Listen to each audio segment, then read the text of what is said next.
오늘은 하나님의 은혜는 새로운 눈을 열어준다. 하나님의 은혜는 새로운 눈을 열어준다라는 제목으로 하나님의 말씀을 살펴보겠습니다. 요즘 제가 개인적으로 가장 많이 생각하는 말이 하나 있습니다. 풍성한 삶이라는 말입니다. 제가 풍성한 삶을 누렸으면 좋겠습니다. 또 저뿐 아니라 우리 모두가 이 풍성한 삶을 실제로 맛보았으면 좋겠습니다. 그 마음으로 이 학기에 이 풍성한 삶 시리즈를 교회에서 진행하려고 준비를 하고 있습니다. 지난주 목요일부터 풍성한 삶 세미나를 교회 사무실에서 영상으로 참석을 하고 있습니다. 약 4시간 정도 앉아서 계속 TV를 통해서 강의를 들었습니다. 오랜만에 이렇게 앉아서 계속해서 강의를 듣고 있는데요, 성도님들 생각이 나더라고요. 지금 집에서 영상으로 예배를 드리면서 계속 듣고 있는 이 모습이 참 힘들겠다라는 생각이 들었습니다. 그러면서 제가 해야 되는 진짜 중요한 것 한 가지를 깨달았습니다. 마칠 때에 좋은 여운을 갖게 하는 것이 제가 해야 될 사명이다라는 생각이 들었습니다. 그래서 그렇게 되어질 수 있도록 말씀을 잘 준비해야 되겠다라는 생각을 가졌습니다. 그날 강의도 물론 좋았지만 그렇게 오래 앉아서 듣는 것 자체가 하나님의 메시지로 저에게 느껴졌습니다. 이전에는 당연히 성도님들이 이렇게 듣고만 있으면 힘들 것이라고는 생각을 했습니다. 그런데 막상 제가 이렇게 계속 4시간 들어보니까요, 진짜 이렇게 느껴지는 거예요. 야, 참 진짜 힘들겠다. 그러면서 한 분 한 분이 새롭게 보이기 시작을 했습니다. 그러면서 제가 깨달은 것이요, 하나님의 은혜는 새로운 눈을 열어준다라는 것입니다. 바울도 그랬습니다. 다메섹으로 가는 길에서 예수님을 만납니다. 변해요. 어떻게 변화되었는지 바울의 최종적인 변화의 모습을 사도행전 9장 18절에서 이렇게 말하고 있습니다. 즉시 사울의 눈에서 비늘 같은 것이 벗어져 다시 보게 된지라. 눈에서 비늘 같은 것이 벗어져 다시 보게 된지라. 다시 보게 되었다라는 것은 새롭게 보게 되었다라는 것입니다. 이전과는 다르게 보게 되었다라는 것이죠. 은혜 때문에 영적인 눈이 열린 거예요. 이전에 보지 못했던 하나님의 시각으로 보기 시작했다라는 그 말입니다. 야곱도 마찬가지였습니다. 창세기 28장 16절을 보면 야곱이 잠이 깨어 이르되 여호와께서 과연 여기 계시거늘 내가 알지 못하였도다. 에서를 피해서 도망하는 그 길에서 하나님을 만납니다. 진짜 은혜를 맛보게 되니까 어떻게 됩니까? 하나님이 다시 보이기 시작했다라는 거죠. 또 하나, 지금 자신이 잠들었던 그곳이 다르게 보였다라는 것입니다. 조금 전까지만 해도요, 자기를 죽이려고 하는 형을 피해서 도망쳤다가 홀로 잠들었던 장소입니다. 굉장히 처량한 곳이죠. 외로운 곳이죠. 또 막막한 곳이었습니다. 그런데 지금은 어때요? 하나님을 경험하니까 지금은 그곳이 하나님의 임재가 가득한 곳입니다. 하나님의 인도하심을 맛보는 것이에요. 하나님께서 어떻게 이끄실지를 경험하는 것이 됐어요. 그것이 하나님의 성전이었습니다. 그리스도인에게 중요한 것은요, 환경이냐 상황이냐의 문제가 아닙니다. 그 속에 다스리시는 하나님을 볼 수 있느냐 보지 못하느냐가 우리의 문제인 것이죠. 그러니까 은혜를 맛보는 영안이 열려 있느냐 그렇지 않느냐가 그리스도인에게는 가장 심각한 문제 중에 하나라는 것입니다.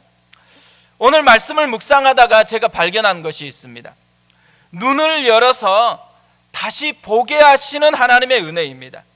다시 깨닫게 하시는 하나님의 은혜를 제가 오늘 말씀에서 발견을 했습니다.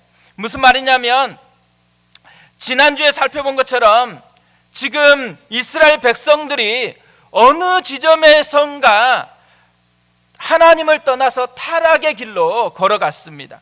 이 일에 지도자들이 앞장서서 행하였다라고 이야기합니다. 이렇게 지도자들이 앞장섰다라는 것은 뭘 의미하겠어요? 자신의 행위를 정당화하기 위한 작업을 다 했다라는 것을 의미해요. 신학화 작업도 했을까요? 이념화 작업도 했고 이미 안경화 작업도 다 했을 것입니다. 그래서 더 이상 타락이 타락으로 안 느껴져요. 타락한 문화가 이상하고 불편하게 느껴지는 게 아니에요. 자연스럽게 느껴지고 있는 것이죠. 그런데 이들 중에요, 갑자기 눈이 열려서 새롭게 보게 된 사람들이 일어났습니다. 1절에 이렇게 되어 있습니다. 이 일 후에 방백들이 내게 나와 이르되 이스라엘 백성과 제사장들과 레위 사람들이 이 땅 백성들에게서 떠나지 아니하고 가나안 사람들과 헷 사람들과 브리스 사람들과 여부스 사람들과 암몬 사람들과 모압 사람들과 애굽 사람들과 아모리 사람들의 가증한 일을 행하여. 지금 왜 이 사람들이 에스라를 찾아와서 이런 이야기를 하고 있을까요? 이들이요, 예전에는 이게 불편하게 안 느껴졌는데 지금은 불편하게 느껴진다라는 거죠. 다 타락해서 불편하지 않았었던 건데 지금 새롭게 보이기 시작했다라는 것입니다. 이들에게 하나님의 은혜가 임한 것이죠. 이들이 어떻게 이런 하나님의 은혜를 맛볼 수 있었을까요? 자신과 다른 눈을 가지고 보는 사람들을 보았기 때문에 그렇습니다.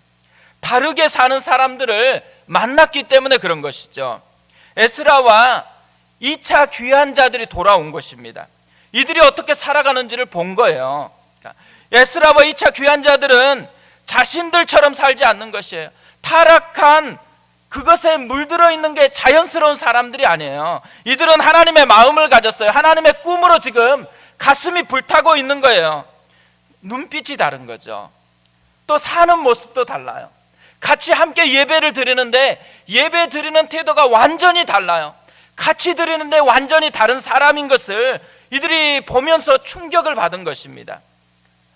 이들이 만들어내는 이 차이를 보면서 이들 속에 새로운 눈이 열리기 시작한 것이죠. 그래서 이들이 이런 새로운 것을 보여주었던 사람들의 지도자였던 에스라에게 찾아와서 이 이야기를 지금 하고 있는 것입니다. 저는 이것을 보면서요, 은혜를 먼저 맛본 우리의 사명이 여기에 있다라는 생각이 들었습니다. 차이를 보여주는 거예요. 다르게 산다라는 거, 우리 안에 다른 존재가 있다라는 거, 우리에게는 하나님이 계시다라는 거, 이것 때문에 다를 수밖에 없다라는 것을 누리고 그것을 보여주는 것, 이것이 우리의 사명이라는 것이죠. 우리가 진짜 에스라와 또 귀환했던 2차 귀한 자들처럼요, 우리 곁에 있는 사람들에게 다름이라는 것이 느껴지도록 그렇게 보여주는 그 모습이 되어졌으면 좋겠습니다. 에스라가 이 이야기를 듣고 기가 막혀서 앉아 있었어요. 그러다가 기도하기 시작합니다. 오늘 본문은 이 에스라가 기도했던 기도의 내용들을 담고 있어요. 근데 저는 이 에스라의 기도의 내용을 살펴보다가 이런 타락 현상을 대하는 에스라의 접근 방식이 눈에 들어왔습니다. 그러면서요, 사실 이 에스라에 나오는 이 백성들의 모습하고 지금 코로나 현실 앞에서 처해 있는 한국 교회, 또 우리의 모습이 너무 유사한 거예요. 진짜 타락했는데도 불구하고 타락한 것처럼 안 느껴져요. 진짜 분노하지도 않아요. 남이 잘못하면 그것이 나에게 피해를 줄까 분노하지, 그것 자체를 보면서 하나님을 떠나버리고 하나님이 없는 것에 대한 고통이나 아픔은 별로 없습니다. 그러니까 이때 당시에 있었던 이스라엘 백성하고 지금 우리의 모습하고 굉장히 유사하다라는 생각이 들어지는 거예요. 그러면서 우리가 에스라처럼 되었으면 좋겠다라는 생각이 들었습니다. 이런 상황 속에서 우리도 에스라와 같은 모습으로 접근하면 참 좋겠다라는 생각이 들었습니다. 그래서 오늘은 이런 타락한 상황이 다가왔을 때, 타락한 공동체나 타락한 사람을 대할 때 우리는 어떻게 대하면 좋을지 에스라에게서 이 모습을 좀 배웠으면 좋겠습니다. 타락한 현실을 대하는 에스라의 접근 방식 첫 번째로는요, 먼저 공동체 의식으로 접근한다라는 것입니다. 하나님의 꿈을 품고 진짜 뜨거운 가슴으로 돌아왔잖아요. 그런데 그가들은 첫 번째 소식이 뭐예요? 첫 번째 소식이 기대했던 이스라엘 백성들이 다 타락해 버렸다라는 거예요. 그것을 고발하는 뉴스였습니다. 이때 에스라가 어떻게 접근을 해요? 6절을 보세요. 말하기를 나의 하나님이여 내가 부끄럽고 낯이 뜨거워서 감히 나의 하나님을 향하여 얼굴을 들지 못하오니 이는 우리 죄악이 많아 정수리에 넘치고 우리 허물이 커서 하늘에 미침이니이다. 이 6절 말씀을 자세히 보세요. 이 6절 말씀에 가장 눈에 띄는 게 하나 있어요. 인칭의 변화입니다. 처음에는 나라는 1인칭으로 기도를 시작해요. 나의 하나님이여 내가 부끄럽고 낯이 뜨거워서 감히 나의 하나님을 향하여 얼굴을 들지 못하오니, 자기 하나님 앞에 자기의 감정을 그대로 드러내고 있어요. 부끄럽고 낯이 뜨겁대요. 그러다가 갑자기요, 우리라는 2인칭으로 바꾸기 시작합니다. 이는 우리 죄악이 많아 정수리에 넘치고 우리 허물이 커서 하늘에 미침이니이다. 이후부터는요 계속 우리라는 말이 등장을 합니다. 사실 이 에스라의 기도문을 보다가 이 우리라는 말이 너무 자주 반복이 되어지는 거예요. 그래서 한번 세어봤거든요. 28번 나와요. 28번이나 우리를 계속해서 강조해요. 그러니까 의도적 강조. 얼마나 이 우리라는 이 메시지를 전하고 싶었으면 기도할 때마다 우리라는 이 표현을 계속해서 말하고 있다라는 것이죠. 그들은 남이 아니라는 거예요. 우리라는 것.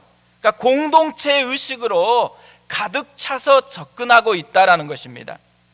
저는 우리 시대에요, 진짜 필요한 것, 우리 시대 교회로 부름받은 우리가 가져야 될 진짜 중요한 마음 가운데 하나가 이 에스라가 고백하고 있는 우리라는 공동체 의식이라는 생각이 들어집니다. 이제 2학기 다락방이 시작하거든요. 2학기 다락방이 뭘로 시작해야 될까? 우리라는 이 공동체 의식으로 시작해야 된다는 생각을 하게 되어집니다. 최근에 우리 교회에 한 지체가 경제적인 어려움을 당했습니다. 한밤중에 통화를 하는데요, 다음 날까지 급하게 반드시 돈을 갚아야 되는 게 있다라는 거예요. 그래서 제가 순장님들에게 이 사정을 아뢰고 기도를 부탁을 했습니다. 근데 순장님들이 열심히 기도해 주셨고요, 또 마음을 담아가지고 십시일반으로 헌금을 해 주셨습니다. 그리고 나머지 부족했던 부분은 하나님께서 저에게 주라고 한다고 생각해서 제가 나머지 부분을 채워가지고 급한 불을 끄게 되었거든요. 근데 하루 만에 이 모든 것을 다 처리를 했어요. 다 처리했는데요, 마음이 너무 따뜻해지는 거예요. 무엇보다도 우리 순장님들이 너무너무 자랑스러운 거예요. 그리고 진짜 감사하게 되어지더라고요. 어떤 일만 생기면, 교회에서 누가 아프다거나 누가 힘들다고 하면 제가 반드시 거의 순장님들에게 기도 부탁을 합니다.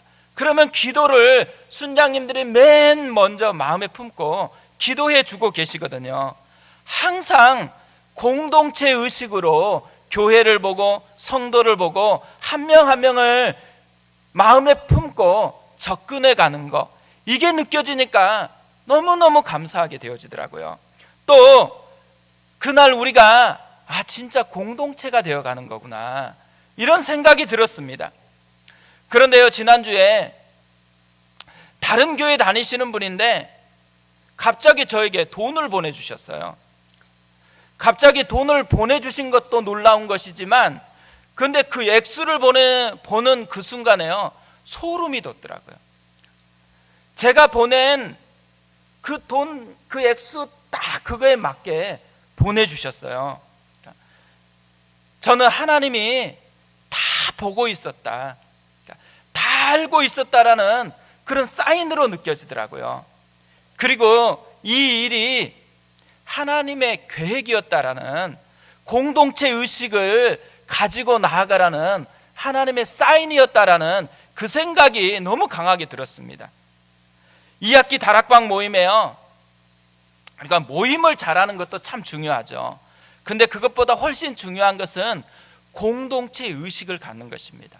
한 사람 한 사람이 남이 아니고 우리라는 이 공동체로 출발하는 것, 그리스도의 몸이 교회라는 것, 이것이 우리가 가져야 되는 굉장히 중요한 의식이라는 것이죠.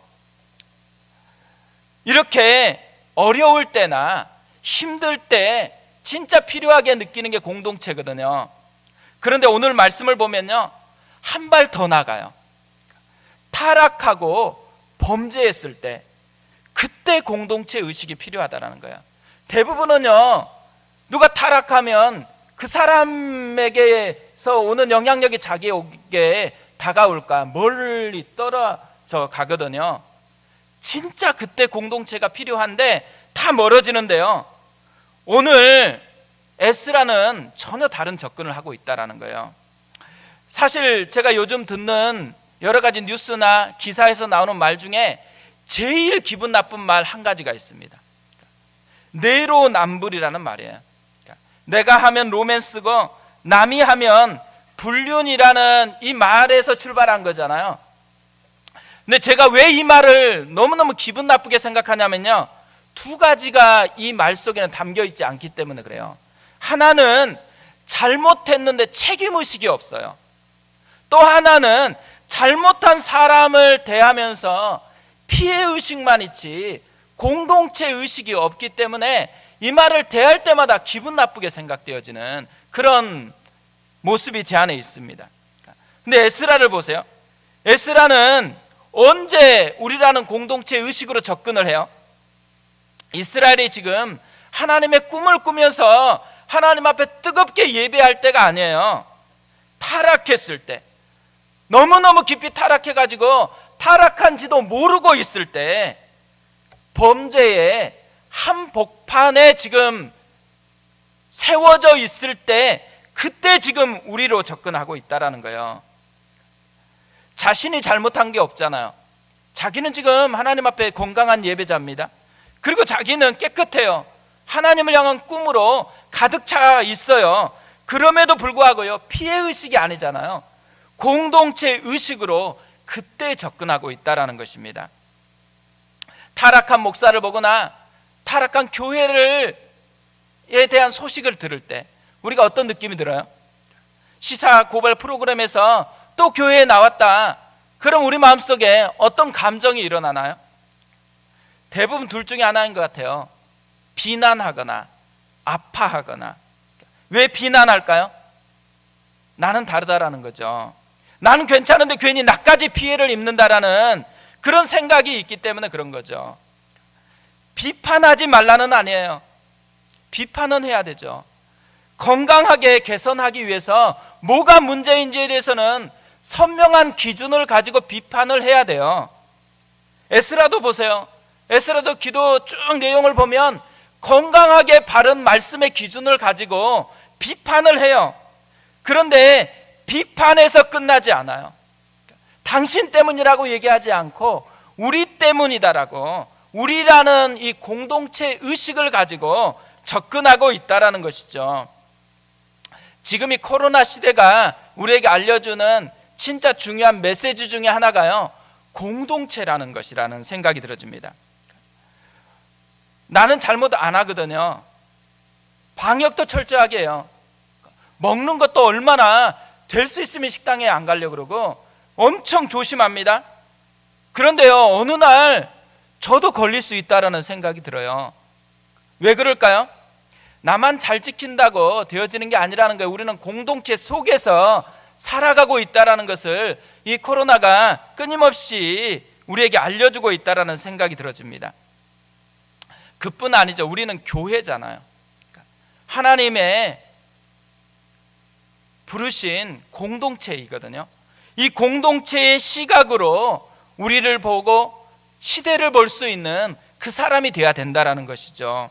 그러니까 자꾸 비난하고 나는 아니라고 생각하는 이 모습이 아니고, 건강하게 비판해야 되지만 그렇지만 아파하면서 우리라는 공동체 의식으로 나아가는 것, 이것이 지금 우리가 품어야 되는, 지금 우리가 에스라에게 배워야 되는 중요한 포인트라고 생각이 되어집니다.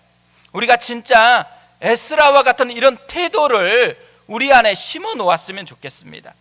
두 번째로요, 타락한 현실을 대하는 에스라의 접근 방식을 보면 하나님 나라의 역사 의식을 가지고 접근한다라는 것입니다. 역사를 잊은 민족에게는 미래가 없다라는 말이 있잖아요. 에스라의 기도를 살펴보면요, 역사 의식이 있습니다. 에스라는 이스라엘의 역사를 바라보는 시각을 가지고 기도를 하고 있습니다. 에스라의 기도에 나오는 역사적인 이 시각을 살펴보다가요, 제가 발견한 게 있어요. 두 가지 그럼에도 불구하고의 현상입니다. 첫 번째 그럼에도에 불구하고 현상은, 그럼에도 불구하고 죄를 반복한다라는 거예요. 7절을 보세요. 우리 조상들의 때로부터 오늘까지 우리의 죄가 심함에 우리의 죄악으로 말미암아 우리와 우리의 왕들과 우리 제사장들을 여러 나라 왕들의 손에 넘기사 칼에 죽으며 사로잡히며 노략을 당하며 얼굴을 부끄럽게 하심이 오늘날과 같으니이다. 지금만 타락했다라는 게 아니잖아요. 조상 때부터 오늘까지 이 역사를 쭉 살펴보면 계속 죄 때문에 아픔을 경험했다라는 거예요. 여러 나라 왕들의 손에 넘겨지고 칼에 죽고 사로잡히고 노략을 당했대요. 그런데 어떻게 해요? 지금 또다시 같은 죄를 반복하고 있다라는 거예요. 똑같은 짓을 계속해서 반복하고 있다라는 거, 이게 역사가 우리에게 알려주는 사실이라는 거죠. 너무 공감이 되는 내용 아니에요? 우리도 그럴 때가 많잖아요.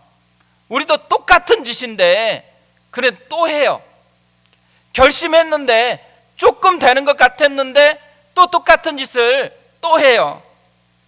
두 번째로 발견한 그럼에도 불구하고 현상은 이것입니다. 그럼에도 불구하고 긍휼히 여기시는 하나님이 계신다라는 것입니다. 8절과 9절을 보세요. 이제 우리 하나님 여호와께서 우리에게 잠시 동안 은혜를 베푸사 얼마를 남겨두어 피하게 하신 우리를 그 거룩한 처소에 박힌 목과 같게 하시고, 우리 하나님이 우리 눈을 밝히사 우리가 종노릇 하는 중에서 조금 소생하게 하셨나이다. 우리가 비록 노예가 되었사오나 우리 하나님이 우리를 그 종살이 하는 중에 버려두지 아니하시고 바사 왕들 앞에서 우리가 불쌍히 여김을 입고 소생하여 우리 하나님의 성전을 세우게 하시며 그 무너진 것을 수리하게 하시며 유다와 예루살렘에서 우리에게 울타리를 주셨나이다. 이런 죄를 계속해서 역사적으로 반복하고 지금도 반복하고 있어요. 그런데 이 상황에서 에스라가 발견한 게 있다라는 거죠. 그게 뭐예요? 한마디로 요약하면 그럼에도 불구하고의 사랑입니다. 그럼에도 불구하고 하나님이 버리지 않는데요. 그럼에도 불구하고 다시 돌아오기를 기다린대요. 그럼에도 불구하고 하나님은 포기하지 않고 있다라는 거예요. 그럼에도 불구하고의 사랑의 극치가 어디에 있어요? 십자가에 있죠. 우리가 죄인 되었을 때 우리 대신 십자가에 달려 돌아가시면서 사랑하신 그 사랑, 그럼에도 불구하고 끝까지 포기하지 않고 돌아오기를 기다리면서 손 내미시는 사랑이라는 것이죠. 어떻게 보면 우리는 에스라의 시대보다 더 큰 그럼에도 불구하고의 사랑을 받고 있는 것입니다. 근데 문제가 어디 있어요? 에스라는 깨닫고 있는데 우리는 깨닫지를 못한다라는 거예요. 에스라는 이 사랑을 느끼고 있는데, 이 사랑 때문에 마음이 뛰고 있는데, 이 사랑 때문에 그것을 보지 못하는 사람을 향해서 애달픈 마음이 있는데, 그런데 더 큰 사랑, 십자가의 큰 사랑을 받고 있는 우리가 그 사랑을 느끼지 못한다라는 거예요. 얼마나 비참해요. 지금 하나님께서 우리의 마음을 두드리면서 뭘 하기를 원하겠어요? 그럼에도 불구하고의 이 사랑을 깨달으라는, 이 사랑을 느끼라는 거죠. 이 사랑을 품고서 다시 보기 시작하라는 것입니다. 이런 사랑을 깨달았을 때요, 이런 사랑 앞에서 무엇을 해야 돼요? 에스라가 어떻게 해요? 5절을 보세요. 저녁 제사를 드릴 때에 내가 근심 중에 일어나서 속옷과 겉옷을 찢은 채 무릎을 꿇고 나의 하나님 여호와를 향하여 손을 들고, 진짜 예배를 드리는 거죠. 예배를 드리면서 하나님을 향하여 손을 들고 나아가는 것입니다. 다윗은 시편 51편 17절에서 이렇게 고백합니다. 하나님께서 구하시는 제사는 상한 심령이라.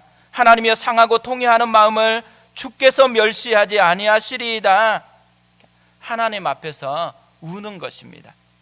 하나님의 사랑 앞에서 항복하고 우는 것이죠. 근데 지금 에스라가 이렇게 하고 있다라는 거예요. 우리도 그랬으면 좋겠어요. 에스라처럼 하나님의 사랑을 깨닫고 그 사랑이 느껴지니까 울 수밖에 없는 우는 자가 되었으면 좋겠습니다. 상한 마음을 만지시는 그 하나님을 우리가 그때 맛보게 되어진다라는 거죠. 저는 오늘 설교를 준비하다가요, 내내 생각이 났던 찬양이 있습니다. 충만이라는 찬양입니다. 가사가 이래요. 1절을 보면 무명이어도 공허하지 않는 것은 예수 안에 난 만족함이라. 가난하여도 부족하지 않는 것은 예수 안에 오직 나는 부요함이라. 2절에서는 고난 중에도 견뎌낼 수 있는 것은 주의 계획 믿기 때문이라. 실패하여도 일어설 수 있는 것은 예수 안에 오직 나는 승리함이라. 3절에서는 또 이렇게 얘기합니다. 내 몸이 약해도 낙심하지 않는 것은 예수 안에 난 완전함이라. 화려한 세상 부럽지 않는 것은 난 예수로 충만함이라. 무슨 말이에요? 세상과 반대되는 고백이잖아요. 세상에서는 유명해지고 싶어 해요. 부자가 되고 싶어 해요. 몸짱이 되고 싶어 해요. 화려한 삶을 꿈을 꿉니다. 그래서 어때요? 세상에서 무명은 우울해요. 공허해요. 가난하면 힘들어해요. 몸이 약하고 병이 들면 낙심해요. 화려한 세상, 화려한 삶을 보면 다 부러워합니다. 그런데요, 무명이어도 공허하지 않아요. 가난해도 부족하지 않아요. 고난 중에도 실패해도 힘이 있고 소망이 있어요. 병이 걸려도 낙심하지 않아요. 왜 그럴까요? 이유가 뭐예요? 후렴에서 이렇게 고백해요. 난 예수로 충만하네. 영원한 왕 내 안에 살아계시네. 예수로 충만하기 때문에, 예수로 충만하면 새롭게 보여진다라는 것입니다. 예수로 충만하니까, 그러니까 우리라는 공동체 의식이 생기는 거예요. 예수로 충만하니까 바른 역사 의식을 가지고서 바라보면서 하나님 앞에 나아갈 수가 있다라는 것이죠. 그래서 하나님 앞에 우는 거예요. 우리에게 필요한, 진짜 필요한 것, 예수의 사랑을 다시 아는 겁니다. 예수로 충만하게 되어지는 것입니다. 이번 한 주간에 이 찬양을 계속해서 불러보았으면 좋겠어요. 그러면서 우리 안에 진짜 예수로 충만하게 되어지는 것, 그럼에도 불구하고의 사랑이 나에게 있다라는 것, 이것을 경험하는 한 주간 되었으면 좋겠습니다. 우리 그 마음을 가지고 이 찬양으로 하나님 앞에 나가고 기도했으면 좋겠는데요. 무명이어도 공허하지 않는 것은 예수 안에 난 만족함이라. 가난하여도 부족하지 않는 것은 예수 안에 나는 부요함이라. 고난 중에도 견뎌낼 수 있는 것은 주의 계획 믿기 때문이라. 실패하여도 일어설 수 있는 것은 예수 안에 오직 나는 승리함이라. 우리 같이 마음을 담아 찬양합니다.